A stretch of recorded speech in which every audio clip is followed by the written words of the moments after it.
12th math से है जिसका नाम है मैट्रिक्स, यानी कि इसका हिंदी होता है अवयव।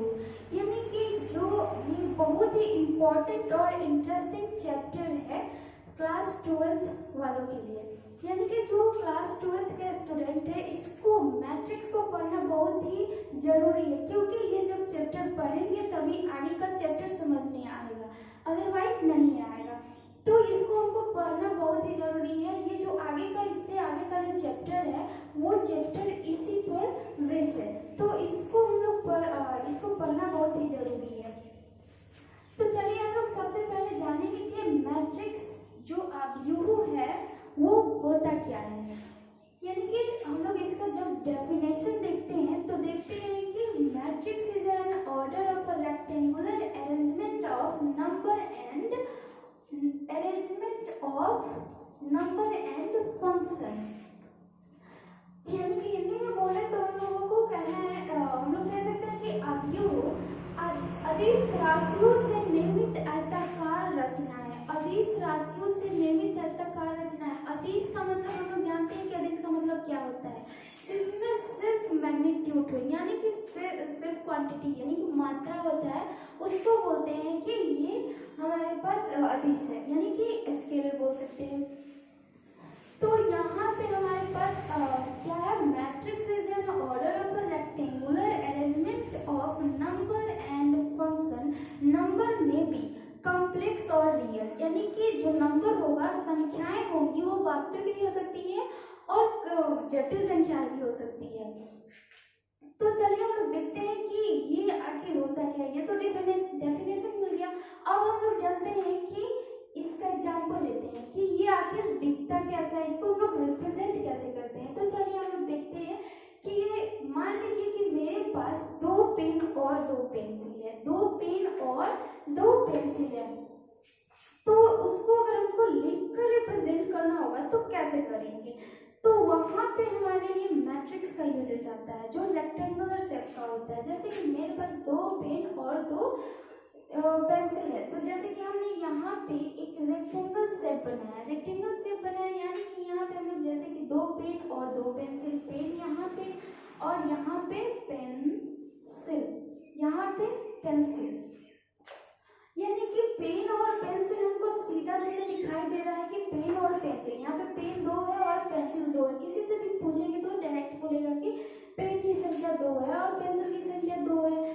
तो ये होता है। अब चलिए आगे हम लोग चलते हैं। जैसे कि मान लीजिए ये जो डेटा है ये एक सिस्टमेटिक, मैट्रिक्स क्या करता है, एक सिस्टमेटिक वे में डेटा को रिप्रेजेंट करता है, नंबर को रिप्रेजेंट करता है।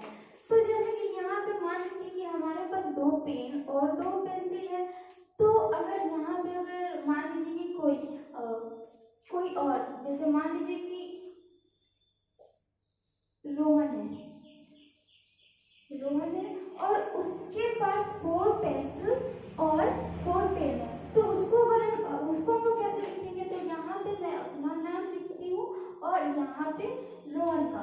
तो रोहन के पास 4 पेंसिल है और 4 पेन है, तो यहाँ पे हम सीधे सीधे लिख सकते हैं कि 4 पेन है और 4 पेंसिल है।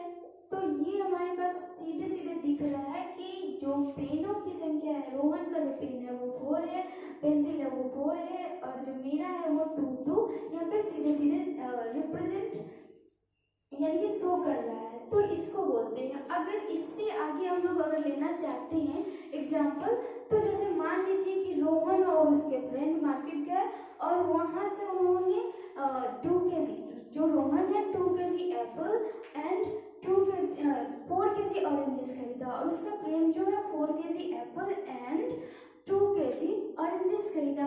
तो उसको हम लोग कैसे रिप्रेजेंट करेंगे, तो उसके लिए भी हमको सेम इस तरह का रेक्टेंगल शेप बनाना पड़ेगा। रेक्टेंगल शेप बनाते हैं, जैसे यहाँ पे हमने लिखा कि यहाँ पे एप्पल, यहाँ पे जैसे हम लोग लिख देते हैं कि एप्पल एंड ऑरेंजेस, यानी कि यहाँ पे हम लोग ऑरेंजेस का जो संख्या दिया। अब यहाँ पे लिखेंगे कि रोहन और यहाँ पे हो जाएगा हमारे पास 2 kg, यानी कि 2 kg खरीदा Apple and 4 kg oranges. 4 kg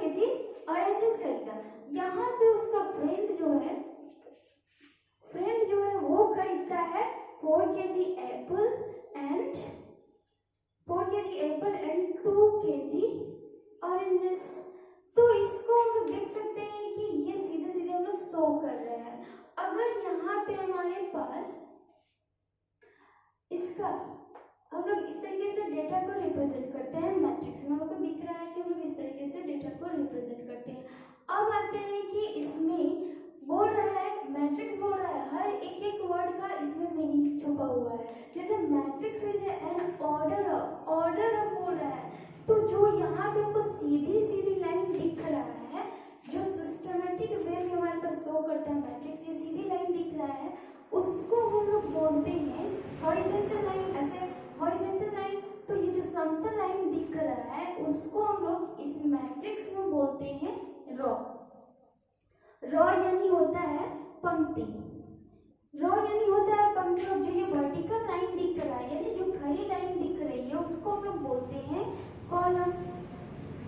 column यानी होता है स्तंभ, इसको बोलेंगे हम लोग स्तंभ। जो ये रो होता है उसको हम लोग एम से रिप्रेजेंट करते हैं, और जो ये कॉलम होता है उसको हम लोग एन से रिप्रेजेंट करते हैं। मैट्रिक्स एक तरह का टेबल ही है, लेकिन टेबल से इजी होता है।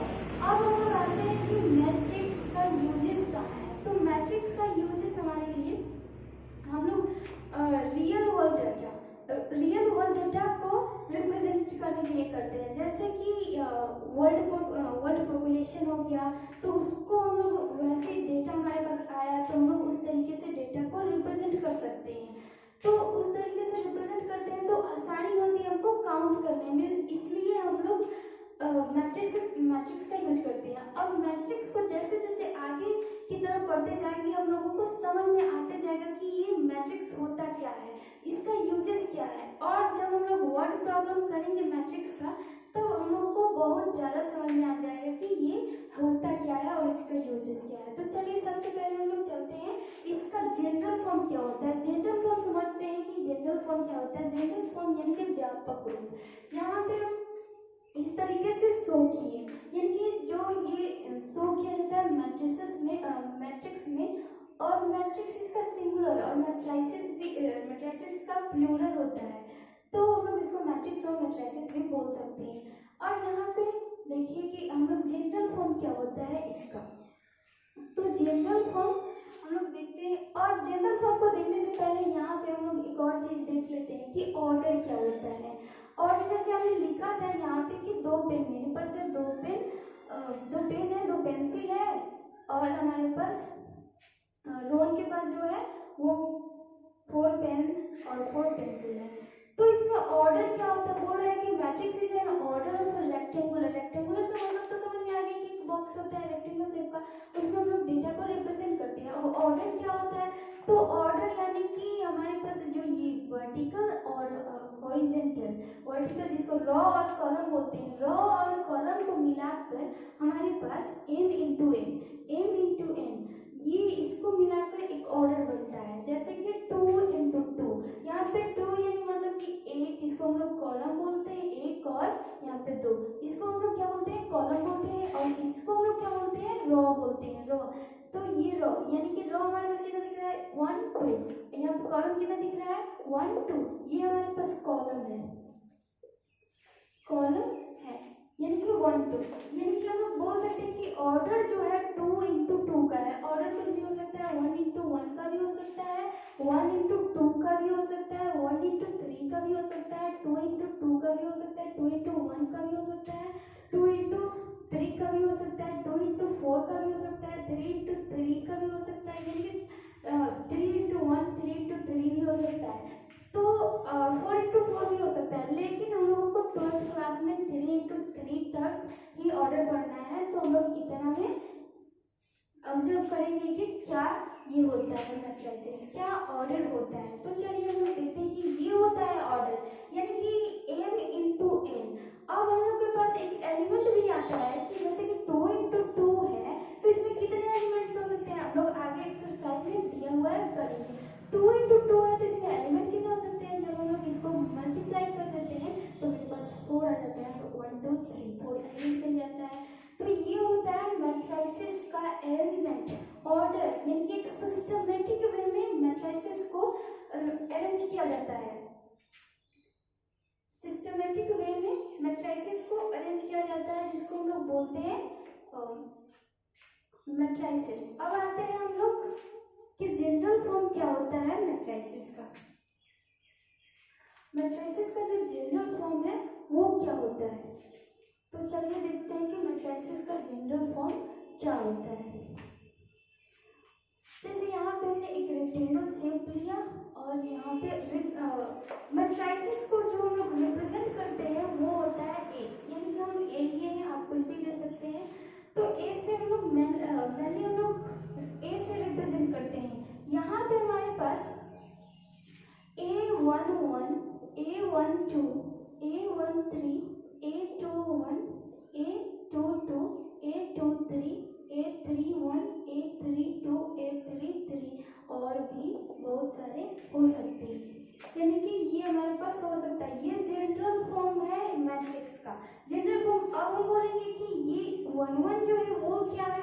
अब यहाँ पे हम लोग मैट्रिसेस को इस तरीके से भी रिप्रेजेंट करते हैं। ए आई जे, आई का मतलब होता है रो और कॉलम का जे का मतलब होता है कॉलम। यानी कि अभी हम लोगों ने पढ़ा ऊपर कि एम से हम लोग जब कॉलम को दर्शाते हैं और दर्शाते हैं एम से रो को, एन से कॉलम को दर्शाते हैं। तो ये क्या है, ये आई रो है और जी कॉलम है। तो यहाँ पे ये जो है ना वो हम लोग मैट्रिसेस के ऑर्डर को समझाते हैं। और ये हमारे पास आई जे है वो एग्जैक्ट ये एलिमेंट के ऑर्डर को दर्शाते हैं। यानी कि ए आई जे, A11 को बोल सकते हैं ए आई जे है। यानी कि A11 का मतलब आई का मतलब रो और जे का मतलब कॉलम। यानी कि A11 का मतलब हुआ कि फर्स्ट कॉलम के फर्स्ट रो में ये एलिमेंट एग्जिस्ट है। तो ये होता है, इसका जो ऑर्डर होता है ये एलिमेंट का ऑर्डर होता है। और MN जो होता है वो मैट्रिसेस का, यानी कि इसका ऑर्डर होता है कि ये इस मैट्रिसेस में कितने ऑर्डर हैं और ये रिप्रेजेंट करता है एलिमेंट के ऑर्डर को। तो ये हमारे पास रहा जनरल फॉर्म ऑफ मैट्रिसेस। तो हम लोग इस तरीके से भी दर्शाते हैं, आई इज इक्वल टू रो और जे इज इक्वल टू कॉलम होता है। अब आते हैं कि हमारे पास, अब हम लोग को समझ में आ गया कि ये मैट्रिसेस क्या होता है, इसको रिप्रेजेंट कैसे करते हैं और इसका जनरल फॉर्म क्या होता है। अब आते हैं हम लोग टाइप्स ऑफ मैट्रिक्स क्या होता है। टाइप्स ऑफ मैट्रिक्स, तो टाइप्स ऑफ मैट्रिक्स हमारे पास सबसे पहला आता है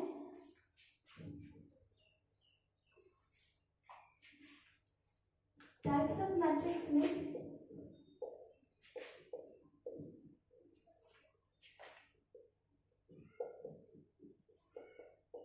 टाइप्स ऑफ मैट्रिक्स यानी कि इसके अवयवों के प्रकार कितने होते हैं। तो ये पहला जो होता है वो होता है हमारे पास, पहला जो होता है वो होता है रो मैट्रिक्स।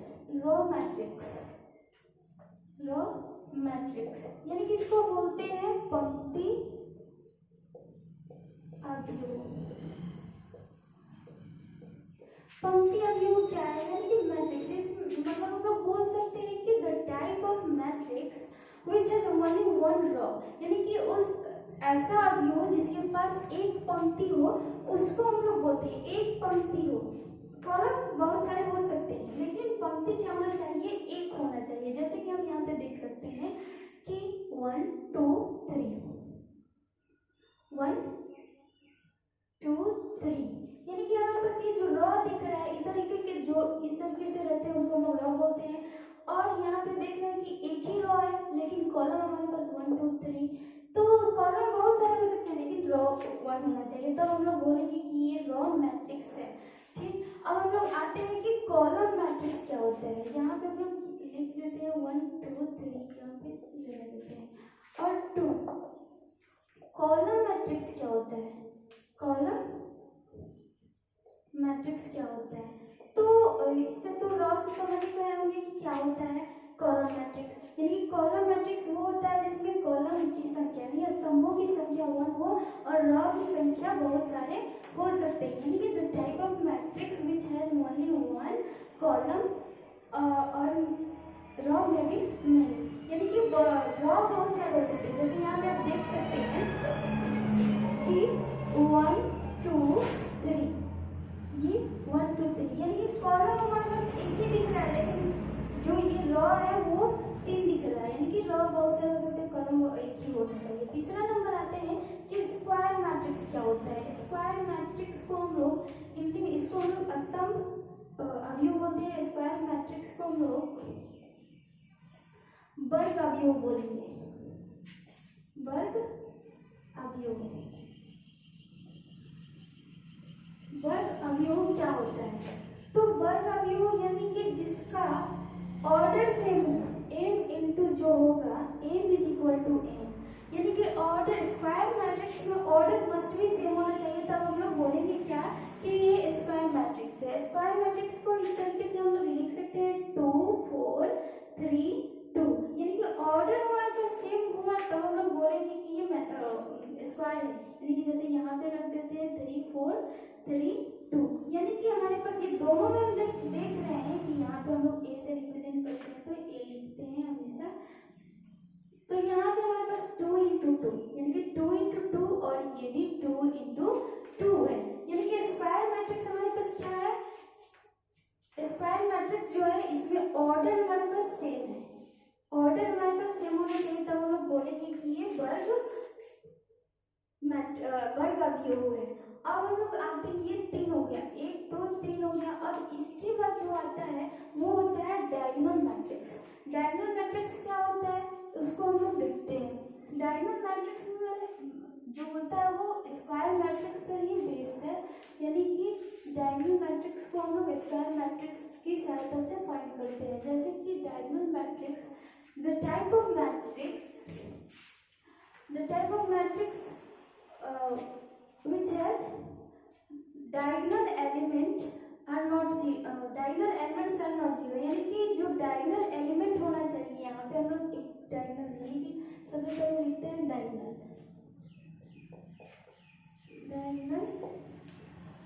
मैट्रिक्स, इसको हम लोग बोलते हैं विकर्ण अवयव।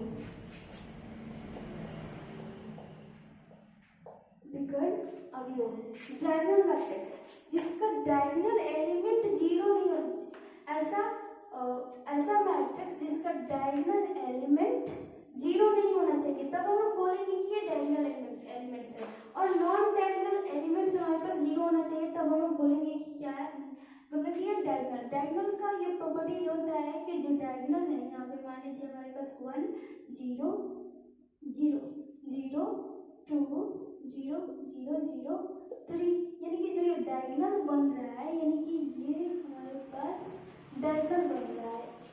तो डायगोनल बन रहा है हमारे पास, तो हम लोग क्या बोलेंगे कि ये हमारे पास डायगोनल एलिमेंट है। लेकिन इधर से भी तो बन रहा है हमारे पास, तो इसको क्या बोलेंगे हम लोग? तो हम लोग को बेसिकली 12th क्लास में प्रिंसिपल, इसको हम लोग बोलते हैं प्रिंसिपल, इसको प्रिंसिपल डायगोनल बोलते हैं। और इसको हम लोग प्रिंसिपल, यानी कि ये प्रिंसिपल और ये जो होता है सेकेंडरी होता है, ये सेकेंडरी होता है। तो सेकेंडरी को हम लोग को हायर क्लास में मिलेगा, इससे हायर क्लास में जाएंगे तो। लेकिन हम लोग को बेसिकली क्या पढ़ना होता है? प्रिंसिपल मैट्रिक्स इस 12th क्लास में। तो प्रिंसिपल मैट्रिक्स को पढ़ेंगे, यानी कि जो हमारे पास डायगोनल एलिमेंट आते हैं वो टर्म में आते हैं, और जो नॉन डायगोनल होते हैं वो हमारे पास 0 होते हैं, उसको हम लोग डायगोनल मैट्रिक्स बोलते हैं। अब आते हैं हमारे पास, ये चौथा नंबर था। अब 5वां नंबर क्या होता है हम देखते हैं। 5वां नंबर जो है हमारे पास वो है आइडेंटिटी मैट्रिक्स। आइडेंटिटी मैट्रिक्स क्या होता है उसको देखते हैं। बेसिकली हम लोग जानते हैं कि आइडेंटिटी मैट्रिक्स बहुत पहले से पढ़ते आ रहे हैं। आइडेंटिटी मैट्रिक्स यानी कि तत्समक पढ़ते आ रहे हैं। तो ये जो 5वां नंबर है हमारे पास वो है आइडेंटिटी मैट्रिक्स, यानी कि हम लोग बोलेंगे इसको तत्समक अवयव।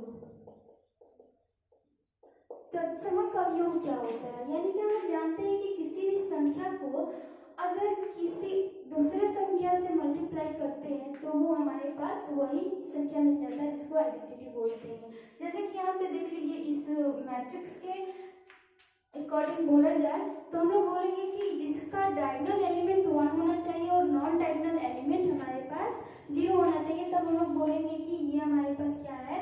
आइडेंटिटी मैट्रिक्स है। जैसे 1 0 0 0 1 0 0 और हमारे पास ये हो जाएगा 1, यानी कि डायगोनल जो आ रहा है हमारे पास वो क्या आ रहा है? 1 आ रहा है, तो हम लोग बोलेंगे इसको क्या कि ये डायगोनल आइडेंटिटी मैट्रिक्स है। ये हमारे पास आइडेंटिटी मैट्रिक्स है, तो ये होता है हमारे पास आइडेंटिटी मैट्रिक्स। इसका भी बहुत सारा यूजेस है इस चैप्टर में। आगे अगर हम लोग पढ़ते हैं क्या, इसमें बहुत सारे हम लोग को पढ़ना है। ये चैप्टर बहुत अच्छे तरीके से हम लोग को पढ़ना है, नहीं तो आगे जो चैप्टर है वो समझ नहीं आएगा। और जो छठा 6 नंबर में आता है वो होता है जीरो मैट्रिक्स। जीरो मैट्रिक्स इसको हम लोग बोल सकते हैं जीरो मैट्रिक्स, यानी कि ये शून्यक, इसको हम लोग बोलेंगे शून्यक अवयव। शून्यक अवयव यानी कि जीरो मैट्रिक्स क्या होता है, जिसका ऑल एलिमेंट, यानी कि जो ये मैट्रिक्स होता है उसका ऑल एलिमेंट, अगर सारा का सारा एलिमेंट जो इसमें एग्जिस्ट करता है अगर जीरो हो तो उसको हम लोग बोलेंगे कि ये जीरो मैट्रिक्स है, यानी कि हमारे पास ये जीरो मैट्रिक्स है। इसको हम लोग बोलेंगे कि जीरो मैट्रिक्स है। अब इसके बाद आता है स्केलर मैट्रिक्स क्या होता है। तो स्केलर मैट्रिक्स हमारे पास, इसको हम लोग ए से रिप्रेजेंट करेंगे, कभी बोलेंगे नहीं। अब हमारे पास स्केलर मैट्रिक्स आता है। स्केलर यानी कि अदिश अवयव। अदिश का मतलब हम सब याद ही है कि क्या होता है, जिसमें सिर्फ मैग्नीट्यूड होता है, यानी कि क्वांटिटी होती है, जिसको हम लोग बोलते हैं क्या, अदिश। तो वैसा ही कुछ यहाँ पे भी है अदिश, यानी कि यहाँ पे हम लोग लिखेंगे स्केलर मैट्रिक्स। स्केलर मैट्रिक्स यानी कि हम लोग बोलेंगे अदिश अवयव। अदिश अवयव। अदिश अवयव क्या होता है, तो अदिश अवयव हमारे पास जिसका डायगोनल एलिमेंट, यानी कि हमारे पास ये क्या हो गया 7 नंबर हो गया, जिसका डायगोनल एलिमेंट, यानी कि जिसका डायगोनल एलिमेंट सेम हो, इक्वल हो, इक्वल हो, जिसको हम लोग बोलेंगे, जैसे यहाँ पे हमारे पास a है,